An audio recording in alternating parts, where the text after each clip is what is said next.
Cris Cyborg. Thank you so much for joining me today. How are you feeling? I'm good. Thank you for having me. It's always a pleasure to be a little bit with my fans and share a little bit my story, everything. Definitely, definitely. Now, the first thing I want to get into is the cover of Black Belt magazine. You're holding all four belts. You know, you're the only Grand Slam champion in history. What more do you have to accomplish in this sport, do you feel? I feel very happy to accomplish all the belts, the major belts in the MMA fight. And one goal I have, I do like to do one boxing fight. I think I did all different sports, the MMA. I did jiu-jitsu, wrestling, and Muay Thai, but I never have the opportunity to do box. I would like to hold one title from boxing, and this I think is gonna be great for my career and great for myself. Well, already four titles in MMA, it's almost like no one's gonna be able to accomplish that. If you get another title in boxing, it cements you, right, as a complete legend. No, I love challenge. I love challenge, and I like when I have to train it separate either art because make I improve my game. And then for sure, if I do one boxing fight, I'm gonna improve my game more for MMA. With the boxing, recently people have been talking about Katie Taylor. She's the pound for pound best women's boxer in the world. Would that be something that's interesting to you? Your first fight, they compare it to maybe like McGregor Mayweather. Do you know if it have something good for me? If my manager agree, if I work hard, have the time to do, is I'm open for do everything, and if depending what's the vision, depending what's my manager gonna agree. With all the work that you do with helping others and charities and empowering women, does leaving a legacy outside the cage mean more now than ever? At the beginning of my career, I always think about that. I just don't think about myself. When I step in the cage, I always think about, I want to do my best. I want to do my best for women's MMA. I want the people think, watch we fight and see, girls can fight. And this is my goal always, open the door for another woman. I never think just about myself. And I just continue to do this. My legacy always, not just to be the champion inside the octagon, but to be the champion in people's life. Make the difference, help each other. I think I like to be when the people need me. I think just be thankful all my Cyber Nation fans. When Cyber Nation fans, like I did the masking out for this about coronavirus, they know this money is gonna go to the help of the project kids in Brazil. I like to do this thing because they don't help just me, but help people. Around me, I can help. What feels better, winning a title or meeting fans that really are affected by your actions? I think it's both, but the most important going to stay forever. It still will be inside the people hearts, my fans. Because belt I hold today, maybe I'm not gonna hold later. I think the most important, but inside the hearts, is gonna be forever. You've been fighting for many years now. You've seen women come and go and women being promoted, represented in combat sports. You know, it has been a topic. How much has it changed, do you think, throughout the years of how women are promoted in MMA in your eyes? Change a lot. At the beginning of my career, I don't have a lot of women's MMA fights. I just train for wish I have a fight or training for see maybe I'm gonna open one event. I'm gonna have a girls, and then now it's different. Now then give the opportunity for us, and I think every girl fighting make this happen too because then show over there the women can fight. We can do great fights, and it's something nice when the women's MMA fighting all the family getting together for watch the fights. Before it's just like a buddy, just guys gonna watch fights. But now when they have women's MMA, getting the family together for watch the fights, and it surprised me every place I'm going. And then it's not just guys, my fans, as you can see one grandma, you can see one grow with a lot of kids, the little kid, teenager. It's a very different ages, and it's very special. This. Right now, when you see the younger generation of fighters, women, who do you feel has the it factor that can be someone like you, a future legend in this sport? I think all the kids start training now. It's different time. At the beginning when I start training, I started Muay Thai, and after I go to Jiu-Jitsu, and then now you can see the kids training. It's unbelievable. You see they know everything. They know a little bit everything. They already starting in training mixed martial arts. And for sure, I think a couple of years you're gonna see. I cannot say the names, but I don't follow a lot, but I know the kids in the future are gonna be better than me, better than other fighters now, for sure. So a lot of people want to know what's your next move. You talk about boxing, but of course, Bellator featherweight division, it's filled with women that want to fight you. They want that title. Who do you think are the next challengers? I have a Cat Zingano. Cat Zingano is great fight because she's a girl beat Amanda Nunes, and I will now have the opportunity to have my rematch, and it's a big great fight with Cat Zingano. Have Arlene Blencowe too. After my fight, Scott Coker talk about her, and when you champion, you cannot choose your opponent. You just have to train, be ready for see who's gonna be ready to fight for the title, be your challenge, and for me, just keep training to wait for this fight. If you have a preference, who would you choose? Uh, Both, anyways. I don't have Mhm. preference. You've competed in Brazil and the US most of your career. When are you going to compete in Asia? That's the question everybody wants to know. When are you going to come out here? It was my dream fighting Asia. And, I began my career in Brazil, shoot the box. Everybody fight in Japan, and in the Pride. And then I say, it's my dream one day fight. I never have the opportunity, but I did one comedy, one fight like a comedy fight with one comedy guy in Japan. I went in the some event in Japan. It's amazing. It's amazing. All the fans, in Japan.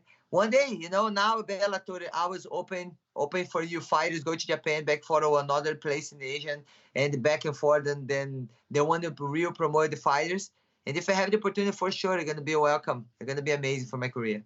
You have been outspoken about the UFC putting on shows during the pandemic. When you heard Jacare Souza tested positive for COVID-19, what was going through your mind?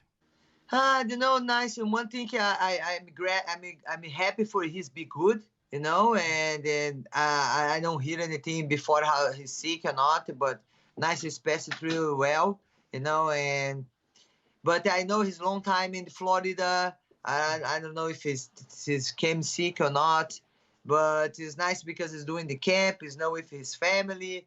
I don't know, but he is one example for all the fighters. It's if it's worth training that time or not. If you put the danger your life or your family life, I don't know. Have to be careful about everything. How about you? How do you feel? Is it okay? Would you be okay to fight maybe even next month? Or do you feel like we should take a longer period to get back to shows?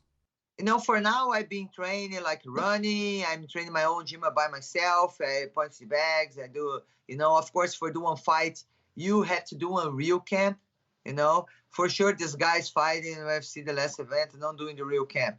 I don't know. I don't know, but probably not because you cannot put all the people, all the sparring. Probably you have to rent a house, stay together, everybody the whole time. For take care of yourself. And for me, for sure, I have to make one team and they be together. And the one thing we think about here at the house, okay, of course, I want to go training. I want to be together, all my people training. But then say, man, you don't have schedule fight. You want to put the risk your family and yourself, and this is the first thing come to me, and I run, I train. Okay, if I have a fight schedule, gonna have event, this is the one thing you're gonna have to think about. But for now, I don't have any schedule. Just have to continue being shape and wait for the next opportunity. A couple days ago, Glover Teixeira and Anthony Smith they fought, and Glover had an incredible performance. But also, Anthony Smith, he took a lot of damage, a lot of punishment in that fight. Did you feel like the corner? Is it the corner's responsibility to stop that fight? Because of course the fighter's not gonna stop. He's a fighter. He's gonna, go out on his shield. I didn't watch the fight, but I'm telling you one thing. First, of course, the corner is behind you, then tell you what to do. But I think the referee can see the fighter too. Then study for this. Then know when they can see the fighter when they want to continue fight. They don't want to continue the fight. I think this is the responsibility of the referee, and of course the corner too. And the corner know more the fighter than the referee know the fighter. And for sure, if you feel it's gonna bad damage for your fighter, you never want to quit. The fighter don't want to stop. You don't continue. But for sure, I think the both way, the corner and the referee, you can see how's danger for the fighter. How many more fights do you have, in you feel like in MMA? Of course you got boxing out there and you could probably fight for a long time. You know, I feel great. After I signed my new deal, I feel great. I feel motivated. Maybe 10, maybe 15. I don't know. I feel great. I don't have any bad injury. I thank God I'm very healthy. I don't have anything bad. I was all my career is good. And for me, I didn't see about retiring. I don't see, okay, I want to fight a little bit more. I want to stop because I feel great. My last fight, I think I improved a lot. I learned a lot of things and I show more. Thank you, Julia. We gave the opportunity for me more than one round. We did an amazing fight together. When you train and you've been around many camps, do you see a lot of fighters doing it wrong? Because a lot of fighters their careers become shorter because they train too hard. Do you see that a lot? I think I did a lot of mistakes in my career too. In the beginning of my career, about diet, about training. Sometimes I don't know, stop training, you train more than supposed training. People have to say, Chris, stay home today. I think everyone, but in the time you learn, I think this is make you growing. Of course, if you have the easy way, somebody can teach you, it's nice. And when the coach is really good too and they teach you and you're getting better, it's better, it's easy way. Then you have to go through all the wrong things for you figure out what the right thing. But you can see some fighters are wrong, but sometimes people stubborn too, don't want to listen, they want to go their way. Sometimes you can say the people gonna figure out. Have a different type of fighters too. So fighters are so lucky nowadays, right? They don't have to make the mistakes. They could go online and YouTube and everything, and they could find out all the information. Yes, yes, yes. The beginning of my career, when I fight, not when I fight, but when the guys fighting in boxing another event, you cannot see. You just know. Here's somebody. He's good about this. He's good about that. You just some teams is famous about one thing because I have a lot of fighters doing the same thing. Now, easy a little bit because you can see all the fighters. Now you can follow your opponent. And then have something input in video. I think is different time. All right, one last thing before I let you go. UFC 250 is coming up. Amanda Nunez versus Felicia Spencer. Two people you know very well. Nunez looks like she's the heavy favorite. How much of a chance do you give Spencer in that fight? No, Felicia, she's really young and she's really excited, and it's fun fight to watch. We did a great fight together.